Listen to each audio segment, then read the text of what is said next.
Do you ever just go back to an old game nowadays, look at its graphics and say, oh my god, what the f? When I was growing up, games like this were considered groundbreaking because of its, lifelike graphics. My name is Jeff. Fast forward to present day. Now we have games like this kicking our ass, showing us what lifelike graphics could really look like compared to our blocky polygons back in the day. Now, don't get me wrong, I love those old school blocky polygonal pieces of shit.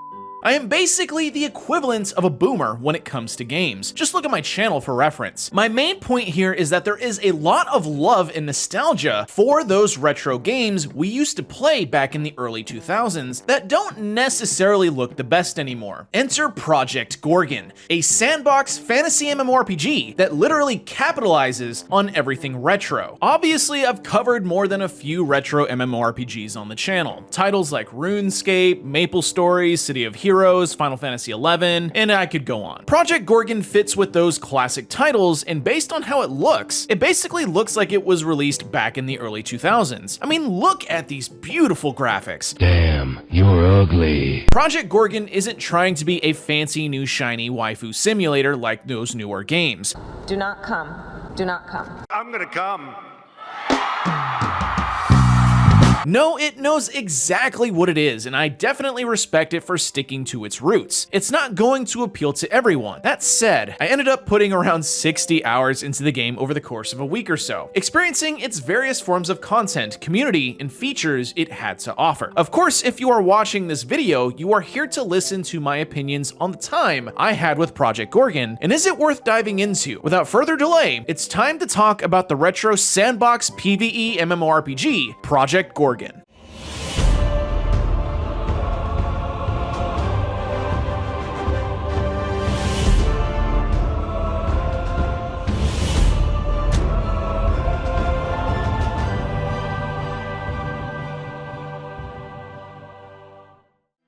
Okay. One last thing before we move on. We are about 150 subscribers off of the 10K sub mark. So before we get into the video properly, if you want to support my content, please subscribe to the channel, like the video, share the video where you can, and engage with the community by commenting or joining my Discord. Thanks for watching, and let's get on with it. Get on with it. Yes, get on with it. Why aren't you laughing? I've heard this joke before. The storyline of Project Gorgon is as follows. There is a bad guy named Davos out there who is causing issues for people. You were a big hotshot hero, but your brain got wiped and then you got thrown to an island, left to die, and now you're an adventurer. Pretty cool, right?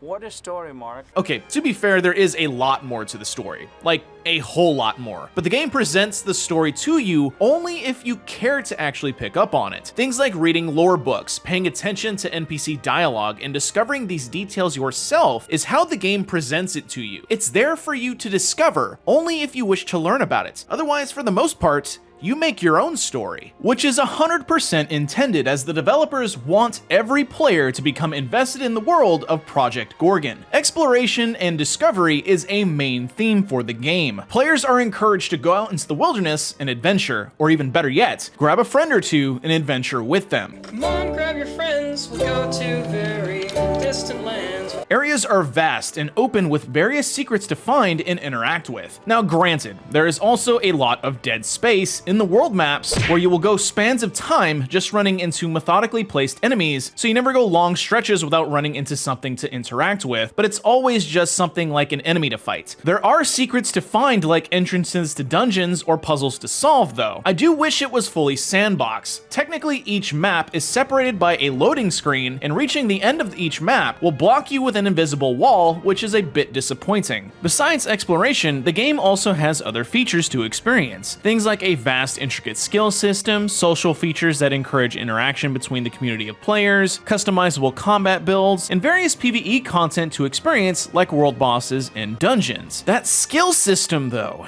it's pretty damn elaborate.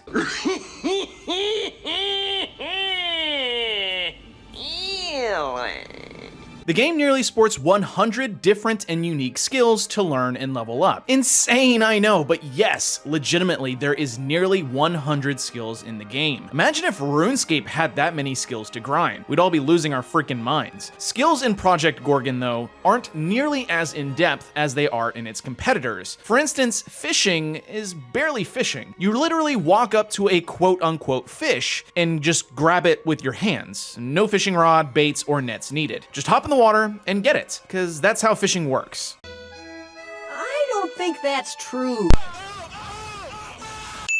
Even though the skill system is rough around the edges, it does have layers of depth behind it. For one, each skill has to be discovered or learned from something before it's usable. For instance, shield fighting is only available once you've learned it from a specific NPC that teaches it to you. Before then, you could use shields in combat, but the specific shield skill will teach you new abilities with shields. Others require a specific item to learn or by simple exploration. It goes even further once you get into skill synergies. Synergies or bonus levels are acquired when you level up a skill to a specific milestone. Once you reach that level, you are granted a bonus level for another particular skill. For instance, training the fishing skill grants a bonus level to knife fighting at level 35, essentially giving incentive for players to level up trade skills to maximize their combat skills. I like this system since it feels like no matter what you are doing, you are always doing something that is making your character stronger in some way. I do have to admit though, that some of the skills are completely redundant and seem to be placeholders for now until more are fleshed out. For example, there is cooking, which is a basic crafting skill. Makes sense to include that. But then there is cheese making as well.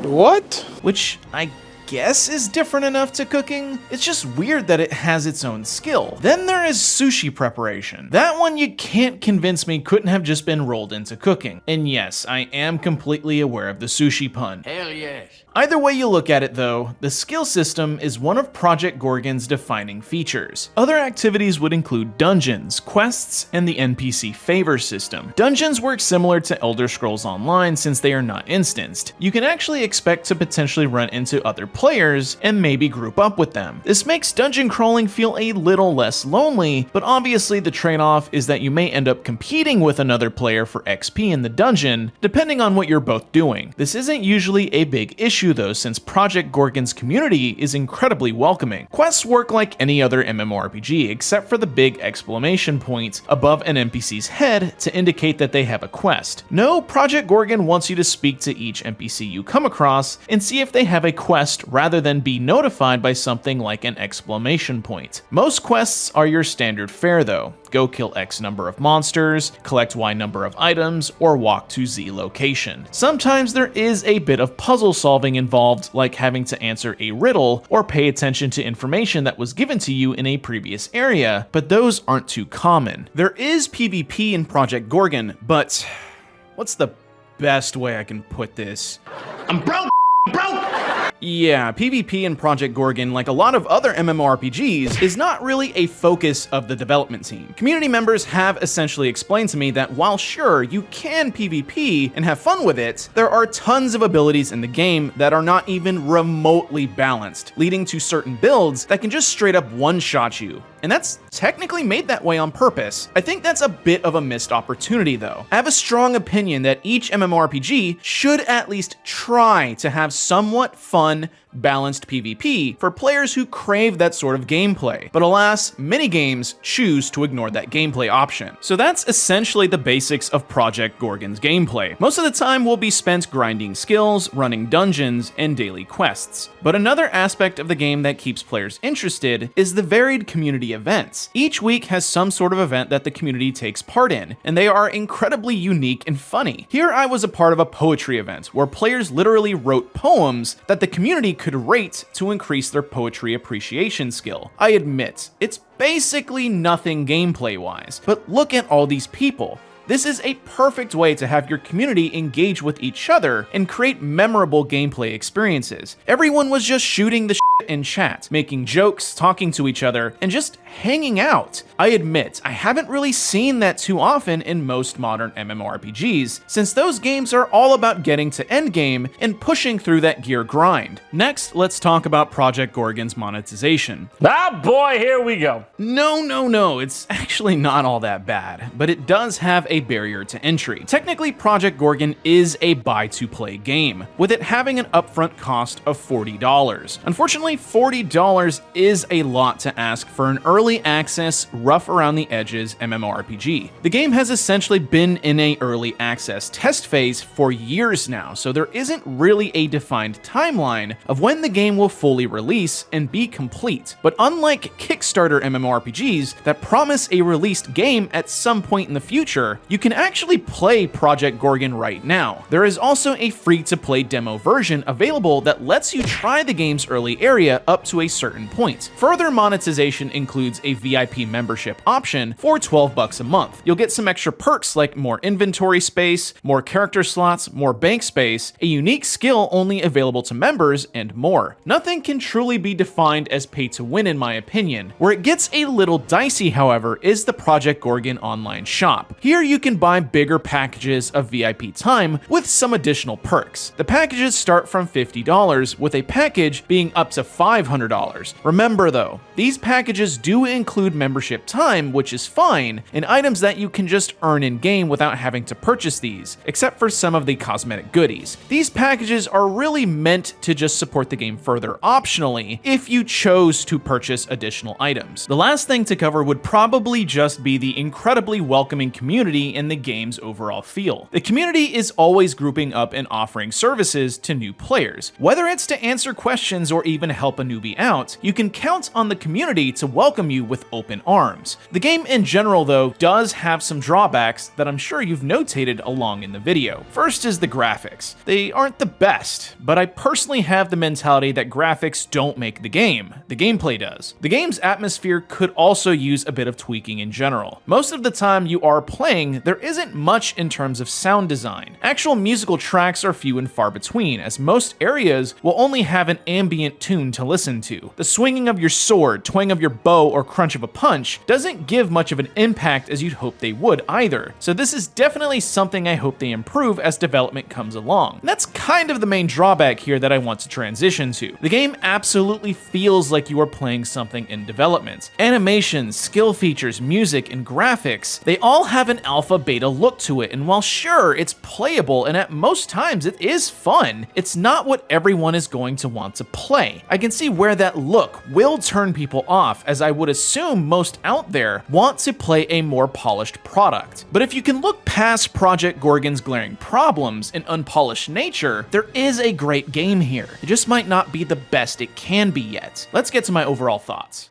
Project Gorgon is a retro-style MMORPG that is lovingly made to be a throwback to older titles like EverQuest, Asheron's Call, and RuneScape. If you loved those type of games growing up, or have been curious to see what an older MMO plays like, then this game is right up your alley. The game features a skill-based progression system with nearly 100 skills to level up and experience. With this skill system also comes things like crafting, enchanting, cooking, all the staples for a stable player-driven economy. Speaking of players, the community is incredibly friendly. Whether you are new or a returning player, the community will welcome you as one of them. One of the things about older MMORPGs that tend to be missing from modern games is a sense of exploration, and Project Gorgon encourages it. The game wants you to talk to every NPC, explore every nook and cranny, write down notes for everything you read. It rewards players who pay attention. Lastly, the game has no pay to win. Everything past the initial cost of the game is completely earnable within a reasonable amount of time, and membership only offers some supplemental perks, and mostly is just to help support the game further if you want to. Well, as much as I like retro-style games, I can't help but admit it's not for everyone. As you can see from the gameplay snips, the graphics look like something from the mid-2000s, so if you are looking for flashy modern graphics, Project Gorgon doesn't have it. Along with graphics is pretty silent gameplay. Unless another player or you actually begins to play instruments in the game, very rarely will you have music to listen to as you play. Sound effects are also a bit on the weak side as well, so players may want to just listen to their favorite band while playing Project Gorgon. A missed opportunity that a lot of MMORPGs tend to drop nowadays is their choice to ignore PvP. While yes, PvP is hard to implement with balance, I think it's still a mistake to just outright ignore it. PvP can be done right with effort and an approach that all players can enjoy, but I understand from a developer view why they may choose to focus their attention on PvE as it grabs a wider audience. The game has been in development for a long time, and it's not going to be ready for its official launch for a long time. This is a good and bad thing. I 100% support keeping the game in its early access state until it's fully cooked and ready to go, but not everyone is going to want to jump in during these development days. Lastly, the game is definitely only going to capture a niche audience. It's not meant to try to get the mainstream population. Roughly most days, there is around 200 players actively playing the game, and while that's still a decent amount of players, don't expect a huge population like Final Fantasy XIV or World of Warcraft.